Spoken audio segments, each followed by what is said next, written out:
Hi மக்களே, இது உங்கள் ஆர்ஜே பிரகதி. நம்ம நேற்று கேக் தாங்க செஞ்சுருந்தோம். அதில் நம்ம சாக்லேட் கோட்டிங்லாம் நண்டோம். ரொம்ப சூப்பராக இருந்துச்சுங்க. நாங்கள் சிஎஃப்கேவோட பெரிய ஃபேனு. நாங்கள் ஜெம்ஸில் சிஎஃப்கேன்னு எழுதியிருந்தோங்க. நம்ம வீட்டிலே ஈஸியாக செய்கிறோங்க.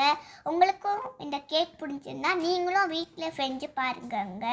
நீங்கள் நம்ம வீட்டில் செய்கிறதெல்லாம் உங்களுக்கு புரிஞ்சுன்னா எங்களோட சேனலில் கொஞ்சம் பாருங்கள். பாய், வரட்டா.